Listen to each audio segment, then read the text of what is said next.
오늘은 이 별을 보고 찾아간 동방박사들의 방문을 통하여 예수님의 나심의 의미를 같이 살펴보고 은혜를 나누겠습니다. 세 가지를 말씀드립니다. 첫 번째, 예수님을 모신 자는 결코 작지 않습니다. 한번 따라해 주시기 바랍니다. 예수님을 모신 나는 결코 작지 않다. 예수님이 태어난 베들레헴은 결코 작은 마을이 아니라고 말씀을 하셨습니다. 6절을 보십시오. 또 유대 땅 베들레헴아, 너는 유대 고을 중에서 가장 작지 아니하도다. 네게서 한 다스리는 자가 나와서 내 백성 이스라엘의 목자가 되리라 하였음이니이다. 베들레헴은 실제로는 몇백 명 안 되는 작은 마을이었습니다. 그러나 이스라엘의 왕이 그 땅에 나셨기 때문에 그 마을은 결코 작은 마을이 아니라고 하셨습니다. 우리나라와 민족은 어떻습니까? 우리나라와 민족은 결코 강한 나라가 아니었습니다. 참 약한 민족이었습니다. 일제 압제를 받아서 36년 동안 지배를 당했습니다. 중국이 지배를 오랫동안 받고 중국을 아주 4대국으로 섬겼습니다. 그런데 구한말 우리 민족은 복음을 받아들였습니다. 복음을 받아들이고 난 다음 우리 민족의 역사가 달라지게 되었습니다. 우리는 뜨겁게 예수님을 믿었습니다. 지금은 미국 다음으로 선교를 많이 하는 나라가 되었습니다. 예수님을 받아들인 결과 우리나라는 결코 작은 나라가 아니게 되었습니다. 세계적으로 IT 강국이 되었습니다. 여러분, 우리나라의 인터넷이 미국보다 몇 배나 빠르다고 하면 믿을 수가 있겠습니까? 이 조그마한 나라, 진짜 얼마 전까지만 해도 세계가 알지 못하던 나라, 그런 나라가 지금은 완전히 위상이 달라졌습니다. 그것은 예수님을 우리 민족이 모셔드렸기 때문입니다. 우리 개인도 마찬가지입니다. 예수님을 그 인생에 모신 사람은 결코 작지 않습니다. 예수님을 모신 인생은 결코 보잘것없지 않습니다. 왜냐하면 예수님을 그 인생을 다스려 주시기 때문입니다. 6절을 다시 한번 보시기 바랍니다. 네게서 한 다스리는 자가 나와서 내 백성 이스라엘의 목자가 되리라고 말씀을 했습니다. 나라뿐만이 아닙니다. 한 개인의 인생도 예수님이 와서 다스리시면 놀라운 삶을 살 수가 있습니다. 예수님의 다스림을 받는 인생은 결코 보잘것없는 인생이 아닙니다. 예수님의 제자들을 보십시오. 그 중에 절반 가까운 자가 어부였습니다. 베드로, 야고보, 요한, 안드레 모두가 어부였습니다. 보잘것없는 인생이었습니다. 그런데 예수님이 그들에게 오셔서 그들의 인생을 다스려 주셨습니다. 그러자 그들이 역사에 남는 그런 위대한 일들을 하게 되었습니다. 오늘날 서양에서 제일 이름을 많이 짓는 이름이 바울과 베드로입니다. 바울은 이 남미권에서는 여자들도 바울의 이름을 짓습니다. 남자는 바울로라고 하고 여자는 바울라라고 합니다. 예수님을 그 삶에 모신 자들은 모두가 다 위대한 인물이 되었습니다. 왜냐하면 예수님이 그 삶을 다스려 주시기 때문입니다. 우리가 예수님을 내 구주로 모셔드리면 예수님은 내 삶을 다스려 주십니다. 내 삶의 목자가 되어 주십니다. 여러분, 양들이 자기 인생에 필요한 것들을 준비하지 않습니다. 목자가 양들을 위해서 모든 것을 준비합니다. 쉴만한 물가로 인도하고 푸른 초장에 누여 주십니다. 악한 짐승이 오면 막대기로 쫓아내고 구덩이에 빠지면 지팡이로 건져내어 줍니다. 나는 비록 못 났을지라도, 나는 비록 태어날 때는 보잘것 없을지라도 예수님을 내 인생 가운데 모셔드리면 나 인생은 달라집니다. 왜냐하면 예수님이 내 인생의 목자가 되어주시기 때문입니다. 다윗은 야훼 하나님을 목자로 삼았습니다. 그 결과 부족함이 없는 인생을 살았습니다. 야훼는 나의 목자시니 내가 부족함이 없으리로다. 여러분, 일개 목동이었습니다. 이 베들레헴에서 태어났습니다. 몇백 명 되지 않습니다. 그런데 그 조그마한 마을에서 태어난 다윗이 이스라엘 나라의 왕이 되었습니다. 하나님의 목자가 되셔서 그 인생을 다스려 주셨기 때문입니다. 그러므로 여러분은 예수님을 여러분 인생의 목자로 삼으시기 바랍니다. 여러분 인생을 마음대로 살지 마십시오. 여러분, 양들은 목자의 말을 듣기만 하면 됩니다. 여러분 인생의 핸들을 여러분이 마음대로 조정하려고 하지 마십시오. 예수님께 여러분 인생의 핸들을 맡기시기 바랍니다. 여러분을 높이는 삶을 살지 말고 예수님을 높이는 삶을 사시기 바랍니다. 그런 모든 분들에게 주님께서 가치 있는 인생, 아름다운 인생, 행복한 인생을 만들어 주시기를 주님의 이름으로 축원합니다. 두 번째, 예수님을 예배하는 자에게는 기쁨이 넘칩니다. 다시 한번 따라해 주시기 바랍니다. 하나님은 예배자에게 기쁨을 주신다. 동방박사들이 별을 따라 유대인의 왕으로 나신 이를 경배하러 왔습니다. 그들은 유대인의 왕이라면 당연히 왕궁에서 태어날 줄을 알았습니다. 그래서 왕궁으로 가보았습니다. 그런데 아기 예수의 탄생이 없었습니다. 그래서 다시 별을 보고 따라갔습니다. 그러자 예수님이 계신 조그마한 마을 유다 베들레헴 땅에 그 별이 멈추었습니다. 그러자 이 동방박사들의 그 마음속에서 일어나는 기쁨은 이루 말할 수가 없었습니다. 10절입니다. 그들이 별을 보고 매우 크게 기뻐하더라. 킹제임스 험정경에는 심히 크게 기뻐하더라고 했습니다. 우리말 성경 번역본에는 그들이 그냥 뛸 듯이 기뻐하였다, 그렇게 번역을 해놓았습니다. 누가복음에는 밤에 양들을 지키던 목자들에게 천사가 나타나서 이렇게 말씀을 전했습니다. 누가복음 2장 10절입니다. 천사가 이르되 무서워하지 말라. 보라, 내가 온 백성에게 미칠 큰 기쁨의 좋은 소식을 너희에게 전하노라. 온 백성에게 미칠 큰 기쁨의 소식이라고 했습니다. 여러분, 예수님이 오신 기쁨은 이 목자들이만 누리는 그런 기쁨이 아니었습니다. 주님이 주시는 기쁨은 어느 한 가정이 누리는 그런 기쁨이 아니었습니다. 모든 민족에게 나누어 주고도 남을 만한 그런 기쁨이었습니다. 지금 온 세계는 크리스마스가 되면 기뻐합니다. 믿는 자들도 기뻐하고 믿지 않는 자들도 기뻐합니다. 여러분, 예수님을 아는 자들만 기뻐하는 것이 아닙니다. 다른 종교도 예수님의 탄생을 기뻐합니다. 왜 크리스마스가 되면 믿지 않는 온 세상이 떠들썩할 정도로 기쁨의 축제를 벌입니까? 예수님이 가져오신, 이 땅에 오실 때 가져오신 선물이 이 모든 세상을 뜯고도 남을 만한 큰 기쁨이기 때문입니다. 믿는 자나 믿지 않는 자에게 크리스마스는 마음을 들뜨게 하고 아주 흥분하게 하고 기대하게 만들고 기쁨이 가득하게 만듭니다. 저도 어릴 때 크리스마스 때 아주 기쁨이 넘치고 막 기대를 했던 기억이 납니다. 캐롤송을 들으면 기분이 좋고 또 크리스마스가 되면 선물을 받기 때문에 항상 기대감을 가지고 잠을 잤던 기억이 납니다. 저는 어린 마음에 진짜 산타가 와서 선물을 놓고 가는 줄로 알았습니다. 크리스마스가 되면 며칠 전부터 마음이 설레었습니다. 주님이 이 땅에 가져오신 기쁨의 선물 때문입니다. 아마 크리스마스에 가장 큰 변화를 겪은 자가 있다면 이 스크루지 영감일 것입니다.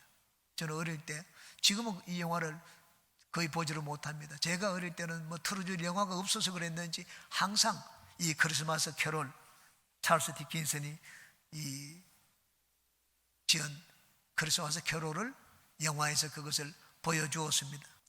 인생의 진정한 기쁨과 행복이 무엇인지 교훈적으로 보여주는 영화입니다. 이 크리스마스에 스크루지 이 영감뿐만 아니라 주님이 우리에게 큰 기쁨을 주시고 우리에게 놀라운 변화를 주시기 때문에 이 크리스마스에 주님을 생각하고 주님이 주시는 기쁨으로 여러분의 삶이 변화되는 그런 역사가 일어나기를 바랍니다. 그런데 주님께서 이런 기쁨을 누구에게 주십니까? 예배자에게 주십니다. 하나님은 주님을 예배하기 위하여 구도자의 자세를 가지고 먼 길을 온 이 동방박사에게 큰 기쁨을 주셨습니다. 동방박사는 유대인이 아니었습니다. 이방인이었습니다. 그렇지만 그들은 하나님의 진정한 예배자였습니다. 이 왕궁에 있는 사람들은 예수님이 태어나는 것 어디서 날 줄 알았습니다. 알면서도 예수님을 예배하러 오지 않았습니다. 그러나 이들은 동방에서 여기까지 오는데 석 달 이상이 걸립니다. 석 달 동안 걸었습니다. 게다가 여러분, 강의 위험이 있고 그 사막의 위험이 있지 않겠습니까? 위험을 무릅쓰고 왔습니다. 나중에는 헤롯 대왕에게 이들이 진짜 목숨을 잃어버릴 만한 그런 위험도 당했습니다. 게다가 그냥 오지 않았습니다. 빈손으로 오지 않고 귀한 예물을 가지고 동방박사들이 예수님을 예배하기 위해서 왔습니다. 예수님은 그들을 알았습니다. 그들은 구도자요, 그리고 진실로 하나님을 예배하는 예배자라는 것을 알았습니다.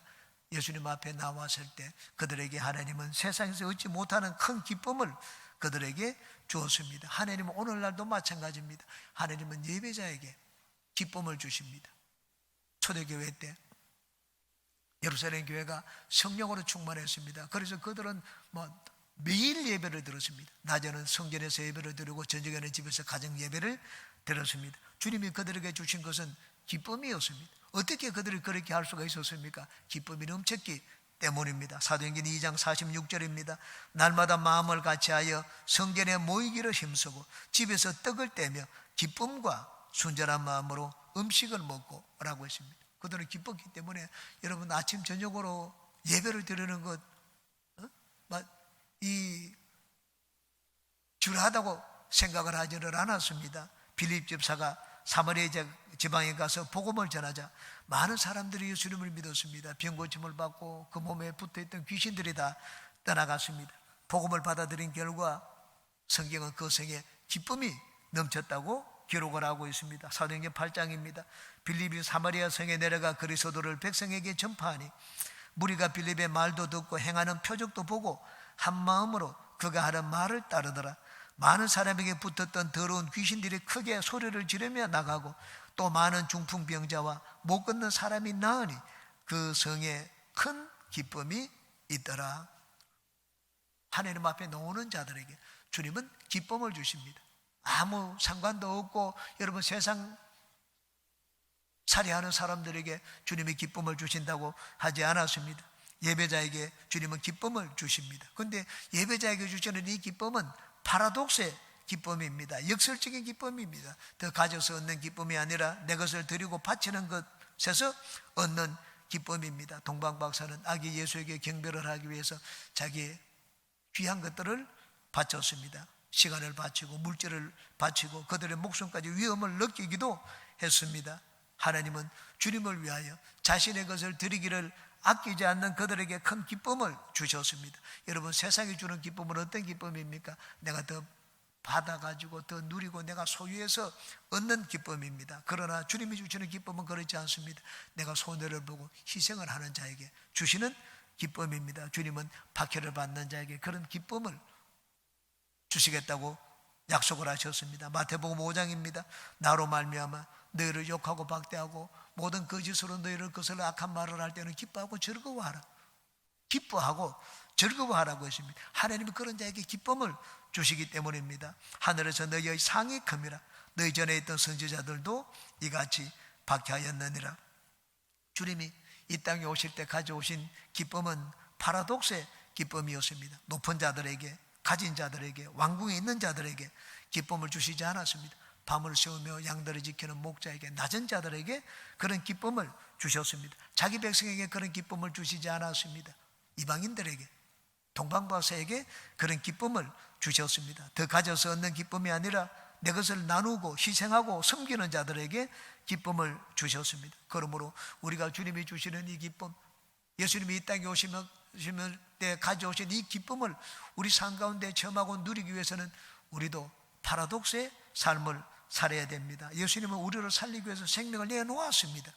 그러므로 예수님은 이 기쁨을 예수님과 같은 그런 삶에 동참하는 자에게 주십니다. 내 것을 내어놓고 다른 사람을 살리기 위해서 희생하고 헌신하는 자들에게 이런 기쁨을 줍니다. 세상에서는 더 많이 소유하고 가지게 되면 성공했다고 말을 합니다. 그런데 주님은 말씀을 하십니다. 나누는 자가 더 복이 있다고 말씀을 하십니다. 세상 사람들은 더 많은 자유를 얻으면 기쁘고 행복하다고 합니다. 그런데 바울사도는 그렇지 않았습니다. 바울사도는 기쁨을 외친 곳이 있습니다. 로마 옥중이었습니다. 로마 감옥에 있을 때 편지를 썼습니다. 기뻐하고 기뻐하라. 내가 다시 말하노니 기뻐하라. 주님이 가깝다. 그렇게 말씀을 했습니다. 복음을 위하여 자기의 목숨조차 아까워하지 않는 바울사도에게 주님은 세상에서 얻지 못하는 기쁨을 그에게 주셨습니다. 그러므로 여러분은 더욱더 주님을 위하여 사시기 바랍니다. 더 주님을 위하여 내 것을 드리겠다고 결심하는 여러분, 그런 삶을 사는 모든 분들에게 주님이 탄생하심으로 가져오신 이 큰 기쁨이 모든 분들에게 넘치기를 주님의 이름으로 축원합니다. 세 번째입니다. 우리는 황금과 유향과 모략으로 예수님을 예배해야 합니다. 한번 따라 하시기 바랍니다. 황금과 유향과 모략으로 예수님을 예배하자. 동방박사는 아기 예수님을 만난 뒤 보배함을 열어서 황금과 유향과 모략으로 예수님을 예배했습니다. 여러분, 이 황금과 유향으로 예수님을 경배했다는 그 의미가 무엇입니까? 첫째, 왕으로 예수님을 예배했습니다. 황금은 원래 왕께 드리는 예물입니다. 옛날에 황제들은 모든 것을 다 황금으로 만들었습니다. 황금은 왕권을 상징합니다. 예수님은 왕으로 태어나셨습니다. 그러므로 왕에게 드리는 합당한 예물을 드렸습니다. 바로 그것이 황금입니다. 그러므로 여러분은 예수님을 예배할 때 왕 대신 예수님을 찬양하고 높이시기 바랍니다. 우리 복음상가도 있지 않습니까? 왕이신 나의 하나님, 내가 주를 찬양하고 주를 높인다는 복음성가 가사가 있습니다. 예수님은 나의 왕이십니다. 여러분, 왕의 다스림을 받기 위해서는 왕에게 합당한 예물을 드려야 됩니다.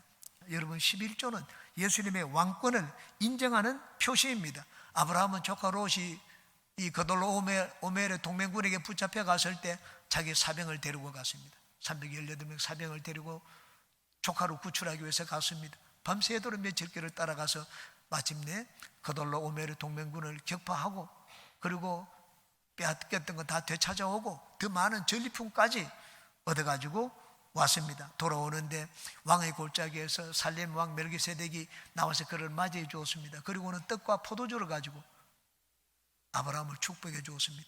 아브라함이 이 멜기세덱의 축복을 받고 난 다음에 자기가 얻은 일체의 10분의 1을 떼어가지고 그 멜기세덱 제사장에게 드렸습니다. 창세기 14장입니다. 살렘 왕 멜기세덱이 떡과 포도주를 가지고 나왔으니 그는 지극히 높으신 하나님의 제사장이었더라. 그가 아브라함에게 축복하여 이르되 천지의 주제이시오 지극히 높으신 하나님이여 아브라함에게 복을 주옵소서. 너희 대적을 네 손에 붙이신 지극히 높으신 하나님을 찬송할지로다 하며 아브라함이 그 얻은 것에서 10분의 1을 멜기세덱에게 주었더라. 자기가 적군을 물리친 것이 아니라는 말입니다. 대적을 물리치신 너 하나님께 하나님을 찬송하라고 했습니다. 그러자 아브라함은 주저하지 않았습니다. 자기가 얻은 것 그것에서 10분의 1을 멜기세덱에게 주었습니다. 멜기세덱이 누굽니까? 히브리서에 보면 예수 그리스도의 모형입니다. 우리의 모든 권세를 다 내어 쫓아주시고 나에게 승리를 주신 왕 대신 예수 그리스도에 대한 왕권에 대한 인정과 감사의 표시입니다. 그러므로 여러분은 입술의 말로도 예수님을 왕으로 인정하고 행동으로도 예수님을 왕으로 인정하고 그리고 물질로도 여러분의 삶에서 얻는 소구도구로도 예수님의 왕권을 인정하는 여러분 되시기 바랍니다. 둘째, 대제사장으로 예수님을 예배했습니다. 유향은 대제사장이 신에게 제사를 드릴 때 사용하는 물질입니다. 예수님은 우리를 다스리는 왕인 동시에 또한 우리의 문제를 하나님 앞에 아뢰는 중보자입니다. 내 문제가 있을 때 지금도 예수님은 하나님 보좌 앞에서 우리를 위하여 중보기도 하고 계십니다. 히브리서 4장입니다. 그러므로 우리에게 큰 대제사장이 계시니 성천하시니 곧 하나님의 아들 예수시라. 우리가 믿는 도리를 굳게 잡을지어다. 우리에게 있는 대제사장은 우리의 연약함을 동정하지 못하시리가 아니요 모든 일에 우리와 똑같이 시험을 받으신 이로되 죄는 없으시니라. 그러므로 우리는 긍휼하심을 받고 때를 따라 돕는 은혜를 얻기 위하여 은혜의 보좌 앞에 담대히 나아갈 것이니라. 지금도 하나님 보좌 그 곁에 예수님이 앉아 계십니다. 은혜의 보좌 앞에 예수님이 우리를 위한 대제사장이기 때문에 우리의 형편과 사정을 알고 우리의 약함을 도우시는 분이기 때문에 은혜의 보좌 앞으로 담대히 나아가자고 했습니다. 우리가 하나님을 예배할 때는 우리 예수님 앞에 내 문제를 가지고 나가야 됩니다. 하나님을 예배하는데 예수님 앞에 기도하지 않고 구하지도 않는다면 그건 올바른 예배자의 태도가 아닙니다. 예수님이 누구신지 알지 않습니까? 이건 예수님이 대제사장입니다. 유향을 가지고 예수님을 예배했습니다. 그러므로 우리가 예수님을 예배할 때 예수님은 나의 대제사장이 된다 이런 것을 우리는 확실히 믿고 나아가야 됩니다. 문제가 있을 때 여러분 문제를 가지고 주님께 나아가시기 바랍니다. 문제를 예수님께 아뢰기 바랍니다. 예수님이 나를 위하여 모든 걸 다 마련해 놓았습니다. 대제사장으로서 나를 위하여 생명을 들었습니다. 내 모든 삶의 문제를 해결하기 위해서입니다. 그런데도 우리가 은혜를 구하지 않는다면 그건 잘못된 예배자입니다. 여러분은 예수님이 나의 대제사장임을 알기 때문에 항상 주님께 나아갈 때 여러분의 문제를 가지고 은혜를 구하는 담대함을 가지고 나아가시기를 주님의 이름으로 축원합니다. 세 번째, 예수님의 죽으심을 높였습니다. 모략을 드렸다고 했는데 모략은 죽은 자를 장사할 때 사용하는 물품입니다. 고대 이집트에서는 죽은 자를 미라로 만들 때 미라 썩지 않도록 하기 위해서 방부제로 사용하는 것이 바로 여기 나오는 모략입니다. 그러므로 모략은 예수님의 죽음을 영원히 기리기 위해서 드린 예물입니다. 우리가 주님을 예배할 때 끊임없이 높이고 찬양해야 될 것이 있습니다. 그것은 어린 양 예수 그리스도의 보배로운 피입니다. 그리고 예수님의 죽음입니다. 하늘나라에서 성도가 영원히 찬양하는 것이 있습니다. 예수님의 피입니다.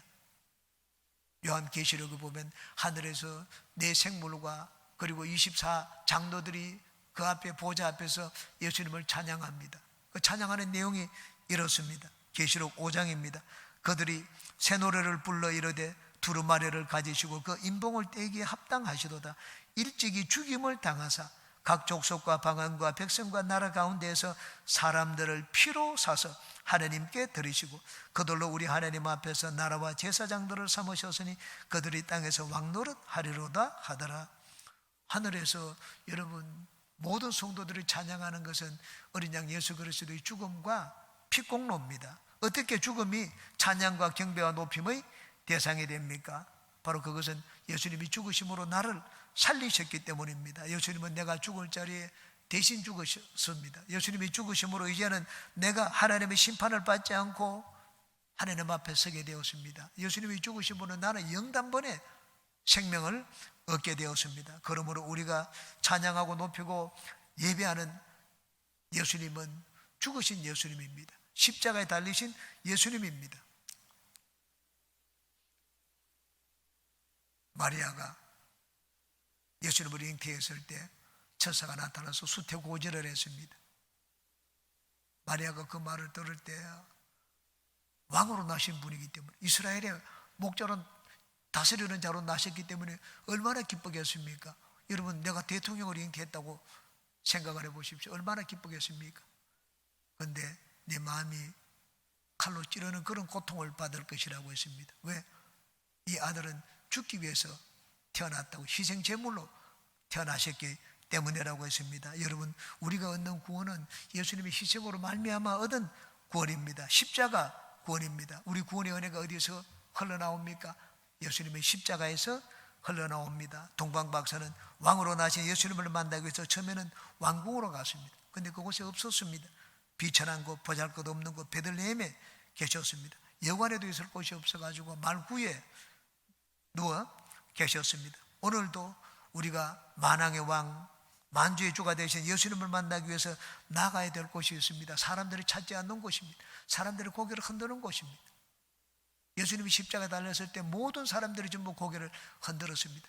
십자가는 유대인들에게는 그리끼는 것이고 이방인들에게는 헬라 사람들에게는 미련한 것이었습니다. 고린도전서 1장입니다. 유대인은 표적을 구하고 헬라인은 지혜를 찾으나 우리는 십자가에 못 박힌 그리스도를 전하니 유대인에게는 그리끼는 것이요 이방인에게는 미련한 것이로되 오직 부르심을 받은 자들에게는 유대인이나 헬라인이나 그리스도는 하나님의 능력이요 하나님의 지혜니라. 여러분 구원이 어디서 나옵니까? 십자가에 달린 모든 사람들이 그리끼고 고개를 절레절레 흔드는 그 십자가에서 나옵니다. 동방박사는 왕으로 탄생하신 아기 예수에게 그의 죽으심을 기리는 모략을 예물로 들었습니다. 왜냐하면 그의 죽으심을 통하여 온 세상의 생명을 얻기 때문입니다. 예수님은 우리를 위하여 십자가 달려 죽으시기 위하여 이 땅에 태어나셨습니다. 예수님이 오신 것은 왕이 되시기 위해서가 아닙니다. 예수님이 오신 것은 세계적인 뛰어난 인물이, 위대한 인물이 되시기 위해서가 아닙니다. 예수님이 이 땅에 오신 것은 나를 살리기 위한 희생 제물이 되시기 위해서입니다. 그러므로 우리는 예수님의 탄생을 축하할 때 나를 살리기 위하여 희생 제물로 오신 예수님을 생각하고 그의 죽으심을 높이고 찬양해야 됩니다. 여러분 우리가 축하하고 찬양하는 예수님은 어떤 예수님입니까? 희생 제물로 오신 예수님입니다. 세상 사람들은 그런 걸 모릅니다. 그냥 알기도 하고 모르기도 하고 크리스마스를 기뻐하고 즐거워합니다. 그러나 우리는 예수님이 오신 이 성탄의 의미와 이유를 알고 기뻐해야 됩니다. 죽으심으로 나에게 생명 주시기 위해서 태어난 예수님에게 기쁨도 드릴 뿐만 아니라 감사의 눈물로 그를 예배하는 이 성탄절이 되시기를 주님의 이름으로 축원합니다.